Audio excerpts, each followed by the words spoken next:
स्वामी विवेकानंद जी और उनके गुरु पंडित सियाराम की कहानी। विवेकानंद जी जब तक अध्यात्म से नहीं जुड़े थे तब वे नरेंद्र के नाम से जाने जाते थे।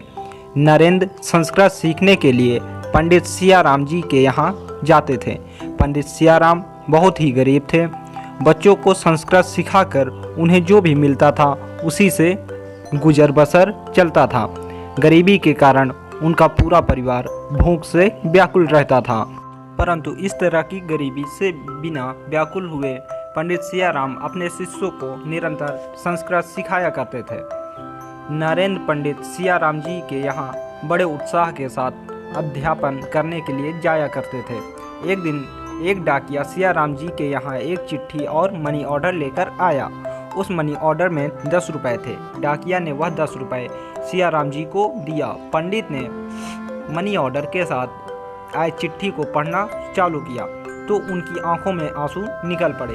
यह देखकर नरेंद्र ने पंडित सियाराम जी से पूछा, गुरुजी, इस चिट्ठी में ऐसा क्या लिखा हुआ है जिसे पढ़कर आप इतने भावुक हो रहे हैं? पंडित सियाराम नरेंद्र से बोले, नरेंद्र, ये आंसू भगवान की मुझ पर कृपा के प्रति कृतज्ञता के आंसू हैं। यह कहकर उन्होंने वह चिट्ठी नरेंद्र को पढ़ने के लिए दे दिया। वह चिट्ठी काशी से आई थी और एक शिव भक्त के द्वारा लिखी गई थी।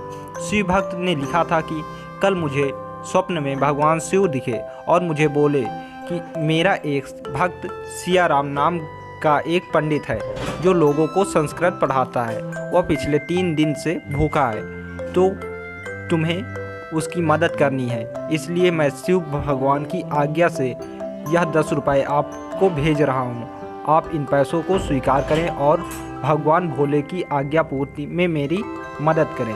नरेंद्र चिट्ठी को पढ़कर पंडित सियाराम जी से बोले, पंडित जी, आप धन्य हैं जो 3 दिनों से भूखे रहकर हमें पढ़ाते रहें और हमसे क्यों नहीं कहा?